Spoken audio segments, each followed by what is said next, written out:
Live mula sa GMA Network Center, 20 taon nang nakatutok. 24 oras. Magandang gabi po, Luzon, Visayas at Mindanao. Ipinapakontempt na sa korte ng Kingdom of Jesus Christ sina DILG Secretary Benhur Abalos, PNP Chief Romel Francisco Marbil at ilang pang opisyal. Patuloy pa rin kasing nananatili sa compound ng pulisya na maghahay ng warrant of arrest kay Pastor Apollo Kibuloy kahit may temporary protection order na mula po sa Davao RTC. Sa gitna ng maigpit na seguridad doon, mariing pinabulaanan ng pulisya ang mga ulat na papasabugin nila ang cathedral ng KOJC. At mula po sa Davao City, nakatutok live si Cyril Chavez ng GMA Regional TV. Cyril. Mel, Emil, Vicky, ngayong araw naglabas rin ang korte ng clarificatory order kung saan binigyang diin dito ang agarang pagpapatupad ng TPO. Pero ayon sa korte, hindi umano ito nangangahulugan na ititigil na ang pagpapatupad ng arrest warrants laban sa mga akusadong sina Pastor Apollo C. Kibuloy at kanyang mga kasamahan.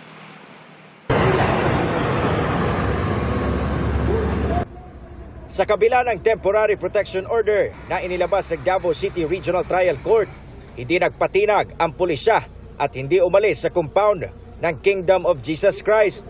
Sa gitna ito ng kanilang misyon para isilbi ang warrant of arrest laban kay KOJC founder Pastor Apollo Kibuloy para sa kasong human trafficking at child abuse. Walang alisan kahit ang ilang pulis natulog na sa mga bangketa.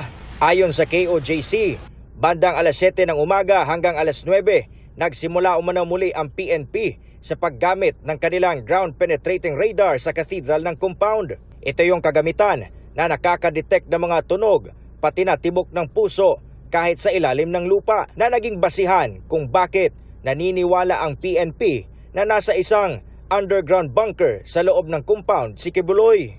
Dahil hindi umalis sa mga pulis, ang KOJC muling dumulog sa Davao RTC kinaumagahan. Nais nilang ipakontempt ng korte sina DILG Secretary Benhur Abalos, PNP Chief Romel Francisco Marbil at ilan pang opisyal dahil sa patuloy na pananatili ng pulisya sa KOJC compound sa kabilang temporary protection order.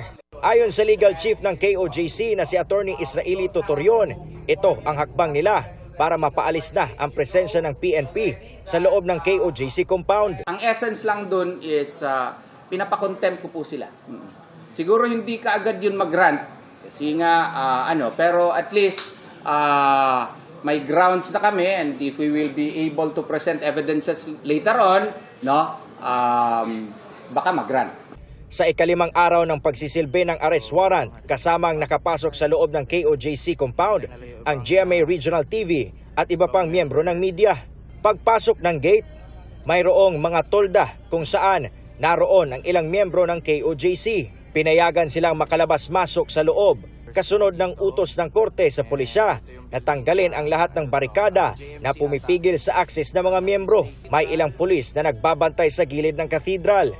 Bagaman nakalatag na sa kalsada ang kanilang riot shields, wala pa ring nakakapasok ng mga miyembro ng KOJC sa loob nito. Dinaanan din ng GMA Integrated News ang tapat ng Jose Maria College Building kung saan may narinig umanong tila paghuhukay ang ilang miyembro ng KOJC. Sa loob ng compound, may mga nakasalansan ding mga baril sa sahig, katabi ng ilang nagpapahingang pulis.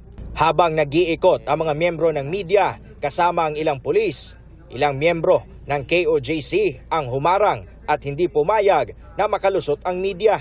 Pinasinungalingan naman ng Police Regional Office 11 ang balitang binigyan lang ng PNP ng 2 oras ang KOJC para isurrender si Pastor Apollo Kibuloy bago umano nila pasabugin ang KOJC Cathedral. Isa na namang kasinungalingan ang pinapalabas ng KOJC na bobobohin namin ang kanilang compound. Kagaya ng kasinungalingan na sinasabi nila na pinutulan na namin sila ng tubig at kuryente. Kagabi, ang ganda-ganda ng ilaw ng KOJC compound. Kanina rin humarap sa media si Jeneline Bingel, isang missionary ng KOJC, upang linawin na hindi siya biktima ng human trafficking. Una nang sinabi ng PNP na kasama ang 52 anyos na miyembro ng KOJC sa dalawang na-rescue nila mula sa loob ng KOJC compound matapos umanong magpatulong ang kanilang mga kaanak dahil hindi umano sila makalabas sa compound. Nag-aalala lang umano ang kanyang anak dahil hindi siya makontak. Hindi ako pinilit na magsalita dito. Yung nangyari sa anak ko po, kasi yung last time po, yung last night po, na pumunta dito, talagang hinanap niya po ako, sir. Kasi hindi ako makontak. Tapos po, sir, yung nandoon na kami sa harap sa nakita na kami na anak ko po, talagang kinausap ako ng mga DSWD at saka yung mga pulis na pupunta kami sa labas ko. Pero yung anak ko, hindi ko alam na meron po pala siyang list doctor.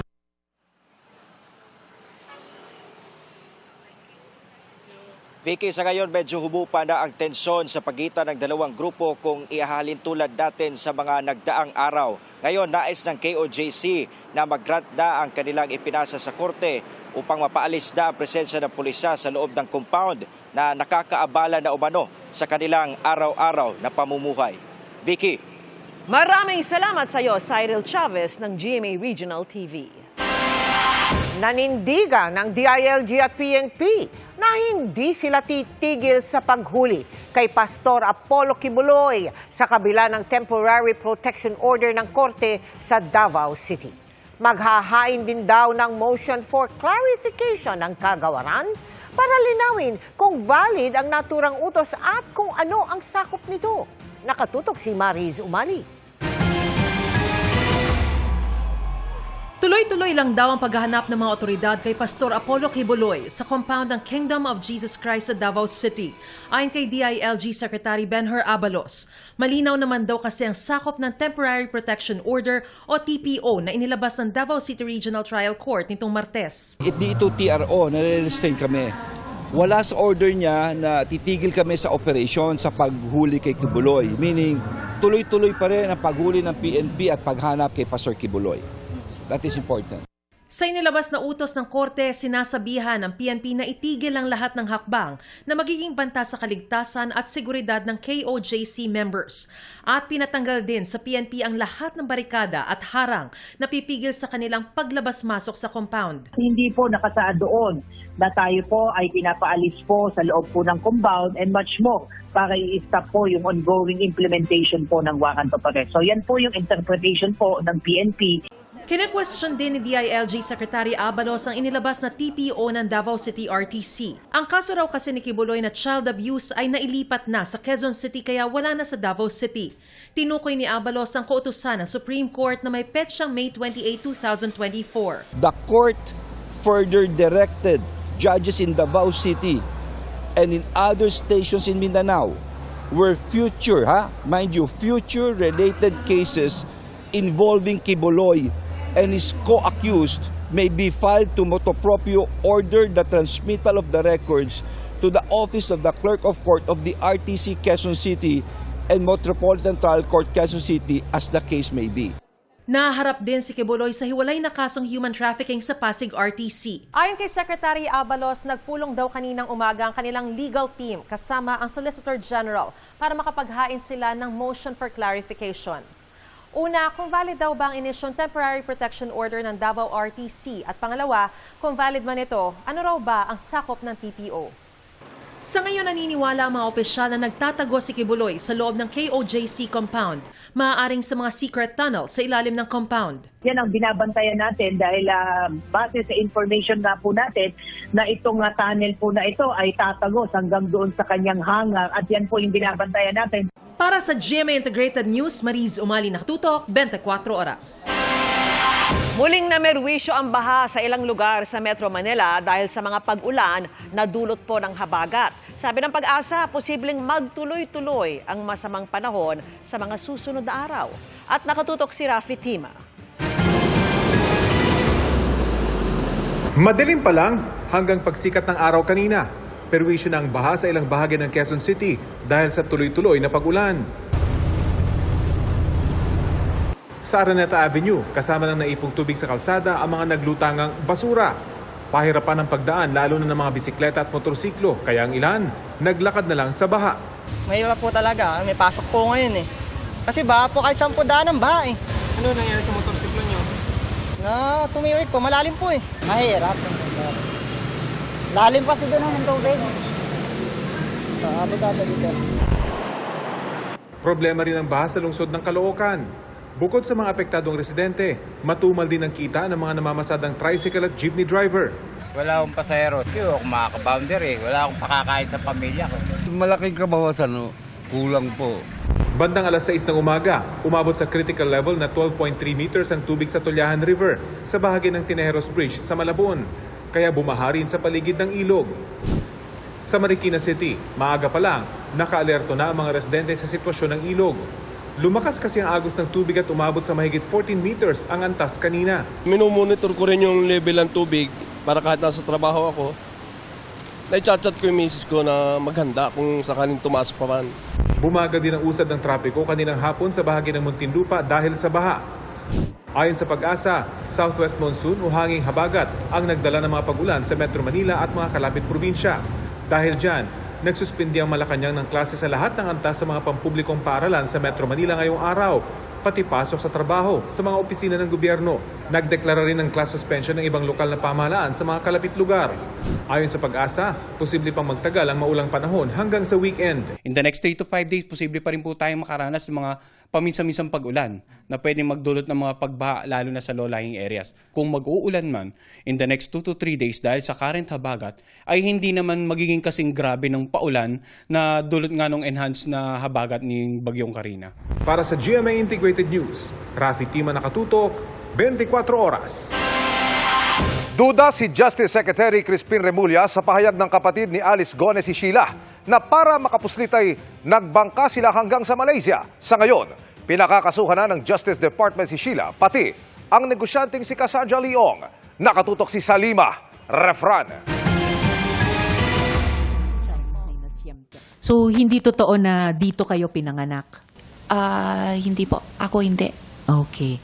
So, sabi nyo kanina, pagdating nyo dito 2001, galing kayong China. So, Opo. sa China din kayo ipinanganak? Opo. Sa pagharap ng kapatid, dismissed Mayor Alice Guo sa Senado kahapon, umamin siya mismo na Chinese ang kanyang mga magulang at pinanganak siya sa China. Ang kanyang Philippine passport, ibinigay daw sa kanya ng ama. Bigay sa akin ni Daddy, sabi niya, yun na yung passport mo na pag may punta sa travel o yun na ang gagamitin mo. Inaamin nyo na fake yung birth certificate ninyo? Hindi ko po alam kasi yun ang bigay ni Daddy sa akin.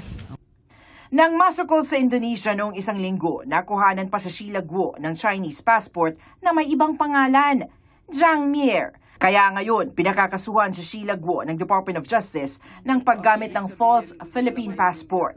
Pinakakasuhan rin ang kasama niyang si Cassandra Leong ng obstruction of justice para sa harboring, concealing at facilitating the escape of a criminal offender. On the part of the prosecutors, nakitaan talaga ng sapat na ebidensya. Dahil nga doon sa bago nating rules sa reasonable certainty of conviction, kailangan lahat ng elemento po ng krimen ay meron ng supporting evidence.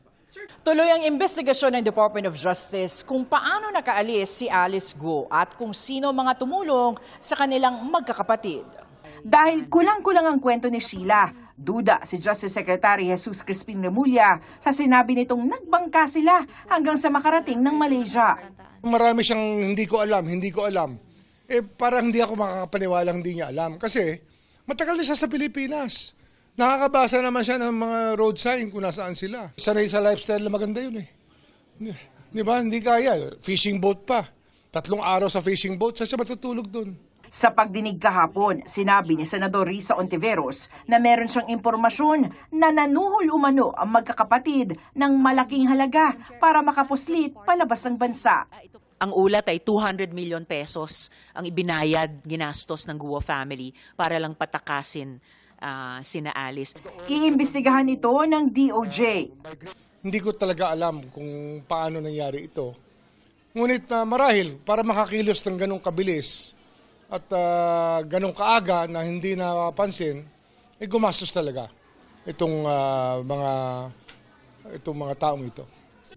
Hinihingan namin ng pahayag ang panig ng mga Guo. Para sa GMA Integrated News, Salima Rafran, nakatutok, 24 oras. Patay ang isang lalaki matapos pagbabarilin habang naglalaba sa tapat ng bahay. Ang suspect, tatay ng inabuso umano niyang menor de edad. Nakatutok si John Consulta. Exclusive. Habang nagkakagulo dahil sa putok ng baril sa Tondo, Maynila, naglakad papalayo na parang walang nangyari ang suspect na bumaril sa isang 57 anyos na lalaki. 2 tama ng bala ang tinamo ng biktima na noong mga oras na yon ay naglalaba sa tapat ng kanyang bahay. Binaril siya ng malapitan habang siya'y nakatalikod 2 beses na kaagad niyang kinamatay. Yes, sa kamag-anak niya itong naging biktima niya. Nagawa niya ito, nung tinanong natin, nagawa niya ito dahil hinalay o nirape nitong biktima yung kanyang anak. Sa follow-up operation ng Manila Police District, nadakip ang 42 anyos na suspect na isang gwardya. Ayon sa PNP, labis na ikinagalit ng suspect nang malaman na inaabuso ng lalaki ang kanyang 15 anyos na anak sa loob ng 1 taon sa tuwing ito'y magpapamasahe. Pero nang malamang di pwedeng agad damputin ang lalaki, na inaakusahan dahil nung 1 taon pa ito nangyari at kailangan pa magsampa ng kaso sa korte para mapanagot ito. Doon na umano niya naisip na patayin na lang ang lalaki na kanya palang kamag-anak. Nang aming tanungin ng suspect kung meron siyang pagsisisi. Wala naman po, sir. Kasi sa tingin ko tama na naman po para sa akin. Hinalay niya po yung anak ko ng mabang panahon. Masakit po kasi siyempre lolo siya tapos apo niya na po yung anak ko. Para sa GMA Integrated News, John Consulta, nakatutok, 24 oras. Nakabili na po ang gobyerno ng unang 10,000 dose ng bakuna kontra African Swine Fever o ASF. Inanunsyo rin po ng Department of Agriculture na mag-aangkat na ang Pilipinas ng puting sibuyas pero tiniyak na di maapektuhan ang ating mga magsasaka. At nakatutok si Sandra Aguinaldo. Para ipakitang ligtas kainin ang karneng baboy sa bansa, kumain ng lechon si Agriculture Secretary Francisco Tio Laurel at ilang lider ng industriya. Pamawi raw ito sa takot ng ilang umiiwas sa karneng baboy dahil sa African Swine Fever o ASF. Bagaman may mga kaso ng ASF sa iba't ibang panig ng bansa, masasabi raw na isolated ito o hindi pa naman kalat. Ang good news pa ng DA, nakabili na ang gobyerno ng 10,000 doses ng ASF vaccine. Isa raw sa mga mabibigyan ang hog racers ng Batangas. We will try to inject the 10,000 doses as soon as possible. Red zones muna. Then just to update you, meron din tayong procurement na up to 150,000 doses na susunod na batch. Sa trade fair para sa poultry, livestock at dairy products, inanunsyo din ni Laurel na mag-i-import ang Pilipinas ng 16,000 metric tons ng puting sibuyas para daw maging stable ang presyo nito. Hindi naman daw maaapektuhan ang 6 na mga lokal na nagtatanim ng sibuyas. Dapat maparating yun by end of December para hindi maapektuhan yung ating mga farmers sa harvest season nila. I think by end of this week or early next week, papasok na yun. In limited quantity. Sapat naman daw ang supply ng pulang sibuyas hanggang Marso ng susunod na taon. Pagdating naman sa bigas, patuloy raw ang paghahanap ng solusyon ng DA rito. Sinagot din ng DA ang tanong ni Senadora Amy Marcos kaugnay sa di bumababang presyo ng bigas kahit pa ibinaba na ang taripa noong Hulyo. I've always said na once you lower tariffs, let's say July 8 naging effective yata or July 9 yung 15% duty from 35. It does not mean na bababa kaagad ang presyo. Dahil from January to June, maraming in-import na bigas para maubos yun, aabot ng mga Oktubre. Our target at this point is 29. Ang Unicapital Group naman, isang financial services provider, nakikitang huhupa ang inflation o bilis ng pagtaas ng presyo ng bilihin sa pagbaba ng taripa sa imported rice. Para sa GMA Integrated News, Sandra Aguinaldo, nakatutok, 24 oras. Nadagdagan pa ng 2 ang aktibong kaso ng MPOX sa bansa. Isa sa kanila menor de edad. Nakatutok si Chino Gaston. 2 ng kumpirmadong kaso ng monkeypox ang naitala ng Health Department, kaya umakyat na sa 14 ang kabuang kaso nito sa bansa mula pa noong July 2022. Dagdag sa 5 aktibong kaso ngayon, ang monkeypox case number 13 na isang 26 anyos na babae na taga Metro Manila. August 20 raw nang magsimula ang kanyang sintomas na rashes at lagnat. Si monkeypox case number 14 naman ang pinakabata sa active cases. 12 anyos na lalaki mula Calabarzon na nagsimula ang sintomas noong August 10. Parehong naka-home quarantine at nagpapagaling na ang 2 bagong kaso. At base sa investigasyon ng DOH, parehong hindi sila lumayo sa kanilang mga bahay bago makitaan ng sintomas. Ang ating mga field investigators, ang ating mga field epidemiologists, kapag nagtatanong sila sa mga bagong cases, they already have this assumption na it is a local transmission. Hindi siya imported, hindi rin siya severe kasi matagal na siyang umiikot. Monkeypox Clade 2 variant. Ang lahat na 14 na cases ng monkeypox sa bansa na ayon sa DOH ay mild version ng sakit. Karaniwang mga sintomas ng monkeypox ang lagnat, pamumuo ng mga butlig sa katawan at pamamaga at pananakit ng lymph nodes o kulani sa singit, leeg o kilikili. Kapag nagkasintomas, hanggat maaari ay umiwas muna sa ibang tao. Huwag na lumabas ng bahay at kumonsulta sa mga doktor para masuri. Amin pong kinokorek lang po na hindi natin kailangan mag-stay at home sa ngayon except kung kayo ay may simptomas. Kapag nakita natin na nandyan siya, hindi po ibig sabihin na tayo ay dapat kabahan. Nariyan po yan na ibig sabihin lang kasabay ng mga tigdas, ng mga chickenpox, shingles at ng iba pang mga dahilan na pwedeng magkaroon ng mga butlig sa ating balat. Priority ngayon sa vaccine distribution ang mga bansa sa Africa kung saan unang nakita ang monkeypox. Pinabantayan din ngayon ang Clade 3 variant ng monkeypox na hindi pa malinaw kung paano kumakalat at kung gaano kalala ang epekto sa katawan ng tao.